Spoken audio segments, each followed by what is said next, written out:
Hello friends, मेरा नाम है ऋषिकांत सिंह और आप देख रहे हैं RH एजुकेशन। तो आज हम बात करेंगे 12th क्लास के चैप्टर 9 की यानी प्रकाशिकी की, जो बोर्ड परीक्षा में सबसे ज़्यादा पूछा जाता है और ये सबसे ज़्यादा अंक का भी पार्ट होता है। अगर आप 12th में हो तो अगर आपको फिजिक्स में चाहिए 80 से 99 नंबर तक, तो इस वीडियो को कंप्लीट वॉच कीजिएगा। चैनल पर नए हो तो सब्सक्राइब कीजिएगा और लाइक कीजिएगा। तो आज हम ऐसी एक मोस्ट डेरिवेशन की बात करेंगे, गोली दर्पण के लिए वक्रता त्रिज्या एवं फोकस दूरी के मध्य संबंध, जो कि एक बहुत अच्छी ही डेरिवेशन है, जो कि परीक्षा में 2 से 3 अंक के लिए अक्सर पूछी जाती है। तो शुरू करते हैं आइए। तो सबसे पहले हमें इस डेरिवेशन करने के लिए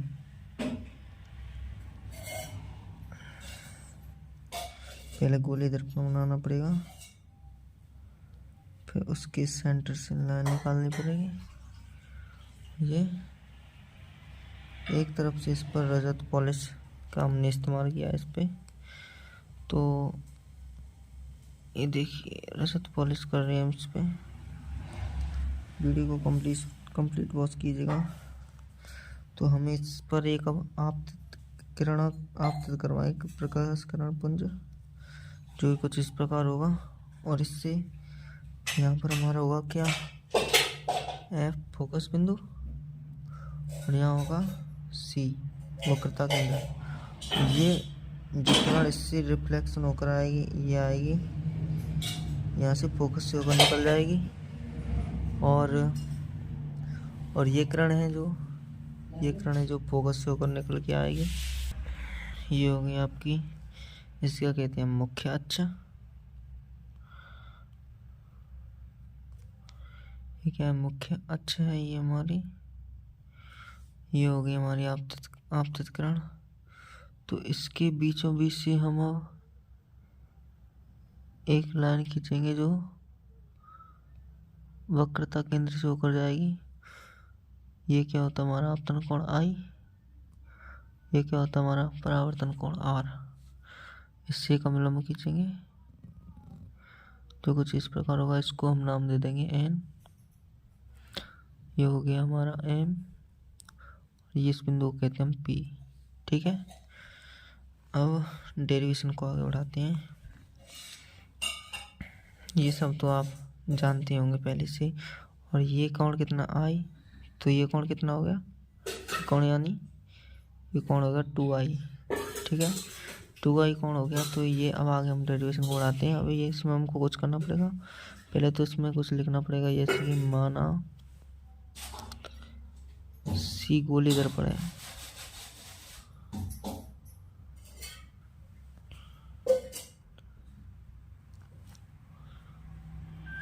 गोली दर्पण है,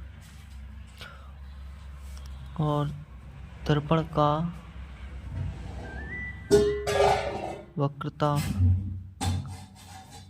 केंद्र, दर्पण का वक्रता केंद्र है। माना C गोली दर्पण का वक्रता केंद्र, जी हमने ये माना है ना, ये हमने माना है इस गोले का। ये क्या होता है, दर्पण क्या होता है, किसी गोले का कटा हुआ भाग होता है, जिसको हम पूरा कर देंगे तो एक गोला बन जाएगा। और यह केंद्र वही गोले का एक वक्रता केंद्र होता है, इसको हमने वक्रता केंद्र मान लिया है। और मुख्य अक्ष के समांतर, मुख्य अक्ष के समांतर आपतित किरण,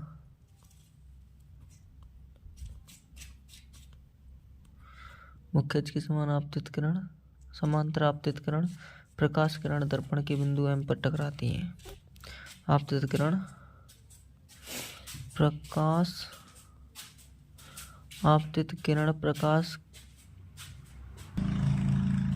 यहाँ पर प्रकाश आएगा।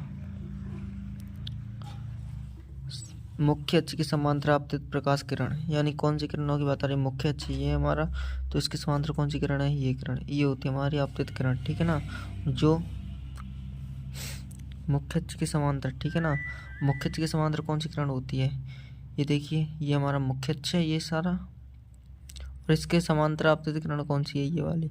आप 12th में पढ़ रहे हो, आपको पता होगा समांतर किसे कहते हैं, और बायोलॉजी के छात्रों को भी पता होगा कुछ हो तो समांतर किसे कहते हैं, आपको ये सब तो पढ़कर आए ही होते हैं, ठीक है ना।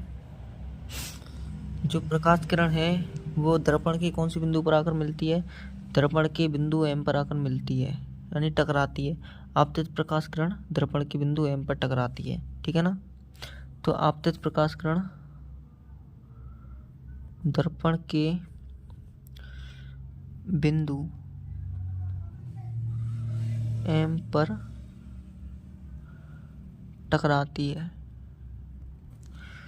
ये प्रकाश किरण बिंदु एम पर टकराती है। तो आपने ये नोटिस किया होगा कि इसमें कोण जो आई है और कोण आर है, दोनों बराबर के कोण है। ये मान लीजिए आप ये थीटा है, ठीक है ना, ये कोण एक ही है। तो इसमें से हमने एक लाइन गुजार दी, यानी कोणों को बराबर दो भागों में बांट दिया, तो कोण आई बराबर कोण आर हो गया। तो कोण आई बराबर कोण आर, ठीक है ना। तो आप फिर से पूछेंगे कैसे हुआ? तो ये देखिए, ये हमारा एक पूरा कोण है और जिसको हमने दो भागों में बांट दिया बराबर में। तो कोण, एक कोण आई यानी आपतन कोण, ये वाला हो गया आपतन कोण, ये वाला हो गया परावर्तन कोण, ठीक है ना। ये हो गया आर, ये हो गया आई, तो आई बराबर आर। तब कोण एम एफ एन, कोण एम एफ एन बराबर कोण आई प्लस कोण आर, यानी कोण एम एफ एन, कोण एम एफ एन, कोण एम एफ एन को मान कितना होगा? कोण आई प्लस आर। क्यों? क्योंकि देखो ये एम है, ये एफ है, ये एन है। यहाँ पे देखो कोण आई है, यहाँ पर 2r है। तो ये देखिए आई बराबर क्या होता है? आर, ठीक है ना। आई बराबर आर होता है। यहाँ ये दोनों कोण आपस में बराबर ही तो हैं। तो क्या, तो देखो इसमें क्या होगा कि एक आई को यहाँ पर आर मान लो या आर को आई मान लो, तभी तो कोण एम एन एफ का मान निकलेगा ना। तब तो इसको कर लेते हैं M F N equal to I plus I. क्यों? चूँकि कोण आई बराबर है कोण आर के, ठीक है ना। कोण आई बराबर कोण आर। तो इससे क्या होगा? अब समकोण त्रिभुज, अब ये आ गया एम एफ एन का मान आ गया। तो अब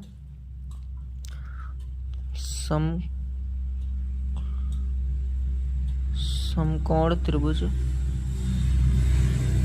सी एन एम में हो गया तेरा tan आई बराबर, अभी समझाऊंगा रुको एक, सी एन। ये कैसे हुआ आप सोच रहे होंगे, ये कैसे आ गया? हमको तो इसमें कुछ आता ही नहीं है, ये कोई ज़्यादा बड़ा गणित नहीं है। हम आपको बता दें कोण सी, ठीक है, ये रहा कोण एन, ये रहा कोण एम, ये रहा, ठीक है ना। कोण सी एम एन, और इसमें हमने लंबवत्तीय कर्ण का आपने ये सुना होगा ना, आपने ये सुना होगा ना एल ए एल बट्टे के ए। ये देखिए, ये पहला किसका होता है? साइन का, दूसरा किसका होता है? कॉस का, तीसरा किसका होता है? टेन का। तो यहाँ पे क्या दे रखा है हमको 10 दे रखा है ना, 10। यहाँ नहीं तो आप ये समझ लो कि ये देखो लाल बट्टे कक्का का सूत्र लग रहा है, इसमें आपको खूब पता है लाल बट्टे कक्का। तो लंब कौन सा हमारा? लंब ये एम बट्टे एन। लंब कौन सा हमारा? ये वाला लंब कौन सा है? ये लंब है एम एन। एम एन लंब है हमारा, देखो एम एन। और सी एन क्या है? लंब बट्टे आधार। आधार क्या है हमारा?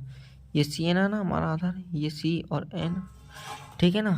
तो ये आ गया हमारा tan आई बराबर एम बट्टे एन। इसी प्रकार दूसरा निकालेंगे हम। इसी प्रकार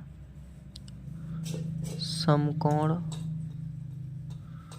त्रिभुज एफ एन एम में tan 2i equal to M N बट्टे एफ एन। ये कैसे आया? कोण एफ एन एम में कोण कितना हमारा 2i है। तो कोण तो 2i है भाई, कोण 2i है। तो इसमें कैसे लगाएंगे, एम एन बट्टी एफ एन, आर निकालेंगे इसमें, और क्या है। तो इसमें देखिए अब आगे क्या होगा।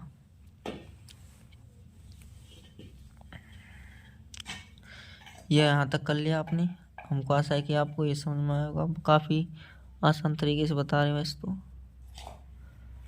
अब अतः उपाक्षीय, उपाक्षीय किरणों का मतलब समझते हो, उपाक्षीय अभी बताऊंगा। उपाक्षीय किरणों के लिए थीटा अति अल्प होता है। अल्प कोणों के लिए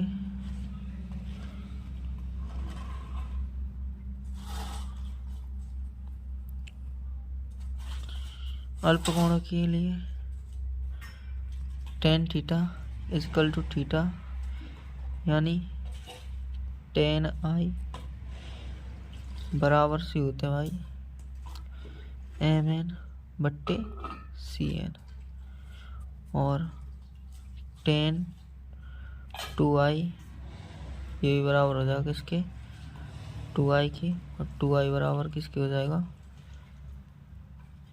एम एन बट्टे एफ एन। ठीक है ना। आपको अगर ये अच्छा नहीं लग रहा है कि ये उपाक्षिक किरणें, ये हिंदी लिखना आपको अच्छा नहीं लग रहा है, तो आप डायरेक्टली कर सकते हैं। बस आपको ये लिखने से ये पता चल जाता है कि आपने क्या किया है। तो आप इसको लिख सकते हैं, नहीं तो आप नहीं लिखना चाहते तो मत लिखो।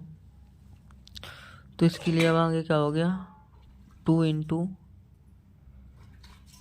एम एन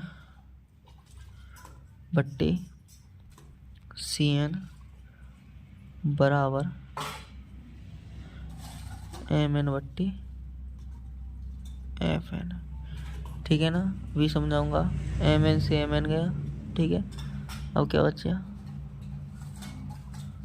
एफ एन बचा, एफ एन बराबर सी एन बट्टी 2। ये हो गया हमारा समीकरण नंबर फर्स्ट। आपको ये पूछना होगा कि ये कैसे हुआ, ये कहाँ से आया। तो ये देखिए दो हमने, ये देखिए पहले ये था 2n वाला कहाँ गया, ठीक है ये रहा, टेन 2i बट्टे बराबर है एम एन बट्टे एफ एन। तो ये था, फिर यहाँ से हमने ये क्या निकाल लिया, 2i बराबर एम एन बट्टे एफ एन। इसमें से दो हमने कॉमन ले लिया, इसमें एफ एन बट्टे सी एन तो था ही, आई वाले में 10i में, और 10 2i में एम एन बट्टे एफ एन था। तो हमने इसका दो बाहर निकाल लिया, इसके इस दो को तो बाहर निकाल लिया है। फिर हमने एम एन बट्टे सी एन रखा है, उसके बराबर में फिर हमने एम एन बट्टे एफ एन रखा है। ठीक है ना।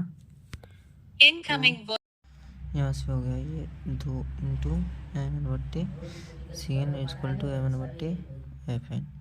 यहाँ से हमने एफ एन को इधर ले लिया, पक्षांतरण कर लिया, और एफ एन किस जगह पे आ गया, एफ एन इधर हो गया, और सी एन यहाँ से ले लिया, यहाँ से इसके बट्टे में ये 2 चला गया। तो इसको ये समीकरण नंबर फर्स्ट बन गया हमारा। तो इससे आगे क्या हो गया आपको बताते हैं, पेज पलट।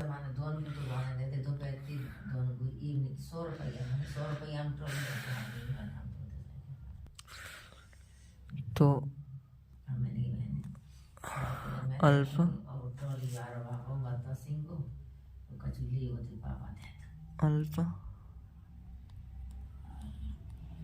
कोणों के लिए अल्प कोणों के लिए एन व पी समान होते हैं, एन व पी समान होते हैं। एन व पी का मतलब अभी आपको बताते हैं, ये एन है ये पी है, और इन दोनों के बीच में कोण कम होगा यानी अल्प कोण होगा, तो ये एन और पी एक ही लाइन में हो जाएंगे। तो हमारा एन और पी को हम एक ही बिंदु मान सकते हैं। तो अब इसको आगे बढ़ाते हैं, देखिए किस प्रकार। देखिए अब F N equal to F P और C N equal to C P, यानी एन की जगह हम पी रख सकते हैं, एन की जगह पी, एन को पी मान सकते हैं, यानी इनके बीच कोण अल्प है। तो समीकरण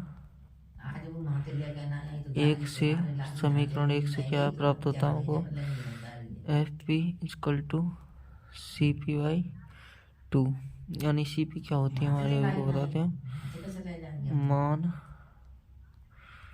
रखने पर क्या हो जाता है, एफ पी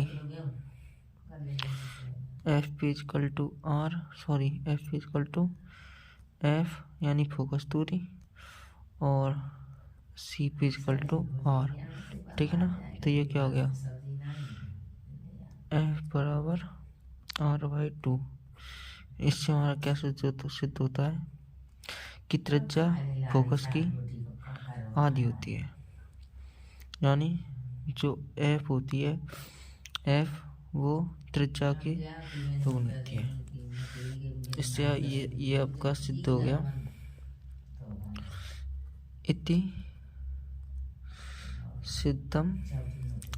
अगर आपको वीडियो पसंद आए तो वीडियो को लाइक कीजिएगा, शेयर कीजिएगा और चैनल पर नहीं हो तो सब्सक्राइब कीजिएगा। और आप मेरे को कमेंट भी कर सकते हैं कि अब आपको किस प्रकार की वीडियो देखनी है और कौन सी डेरिवेशन आपको समझ में नहीं आ रही है, मैं उसकी वीडियो ज़रूर बना के भेजूँगा। धन्यवाद। तो मिलते हैं नेक्स्ट वीडियो में। धन्यवाद।